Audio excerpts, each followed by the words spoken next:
Today we are going to talk about the count them, five senses. But more than that, I'm going to give you one verb for each of the five senses, and we're going to talk about using that verb as an action verb and a being verb. That's right, all of these verbs on the board can be used as either an action verb or a being verb. So remember, verbs are really important words in sentences. They are necessary. We can't have a sentence without at least one verb.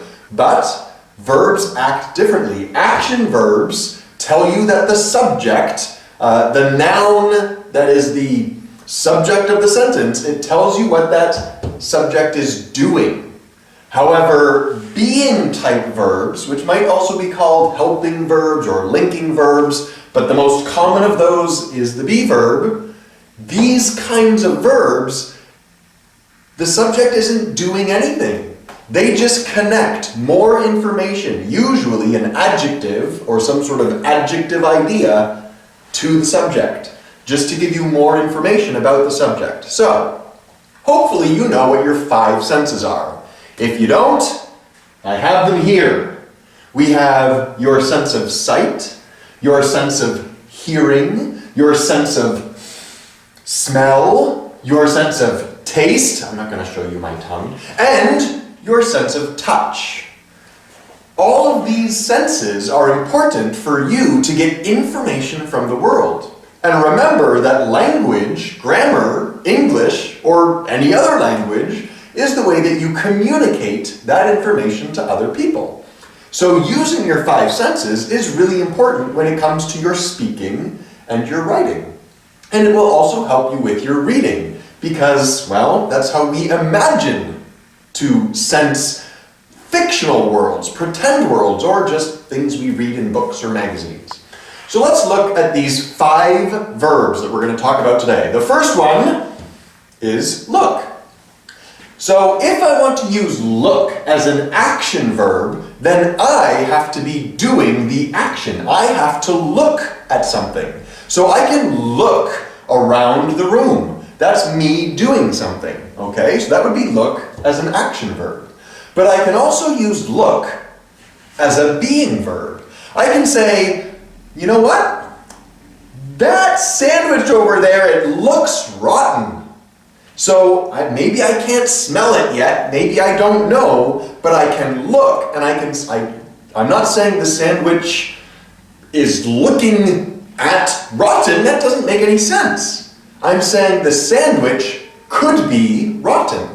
And that's one of the ways that you can tell the difference between the action and the being. If you can insert the be verb in for this verb, then you know it's being used in this way. So if I say the sandwich looks rotten, you could think about the sandwich is rotten. Now remember, these don't mean the same thing. One is a sense, and the other is actually the way it is. But if you can fit this word in, then you know what kind of verb you're using. Let's give you some more examples and go through it. So, sound.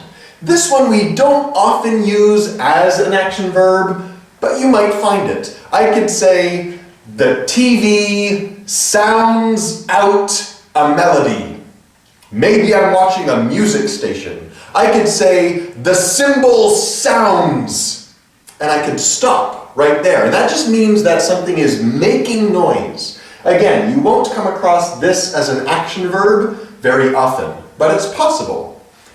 More likely, you're going to use sound in this way. You're going to say, man, that sounds noisy. And I could say, that is noisy. So you can tell the way it's being used.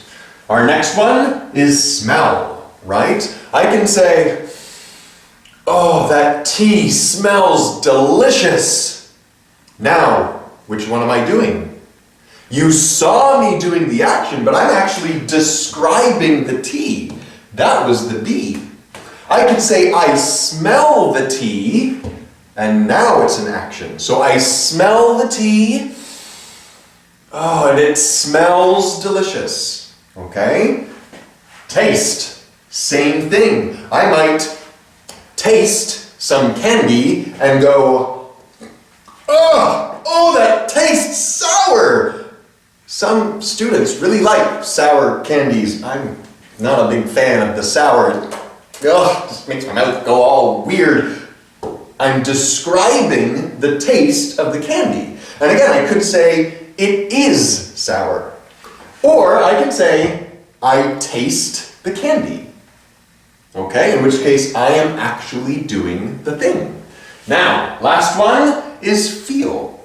I can feel that my shirt has been cleaned. That's good. I don't want to wear dirty clothes. I can feel that it's nice and neat. I can use my hands and I can touch. And that is one way that I can feel something. And then I can say, wow, you know what? My shirt feels soft. And if I change it and I use the be verb, it would be, my shirt is soft. So, that is one way in which you can use your 5 senses and these 5 verbs as both action and being verbs. Let's review.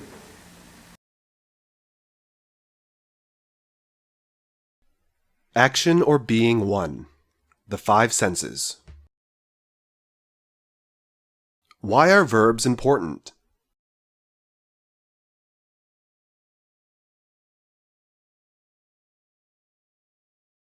We can't have a complete sentence without at least one verb.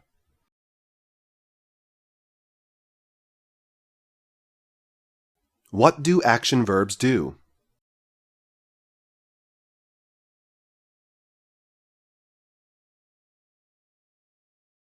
They tell you what the subject is doing.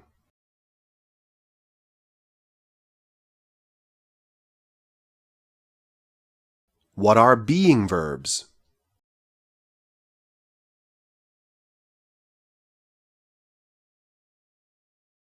These kinds of verbs connect or give more information, usually an adjective, to the subject.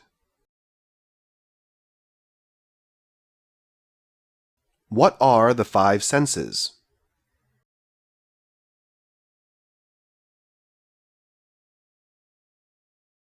The 5 senses are sight, hearing, smell, taste, and feel. Why are all of these 5 senses important in language?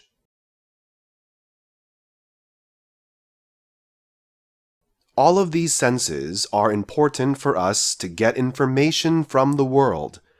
Language is the way that we communicate that information to others. Why are the 5 senses important in reading?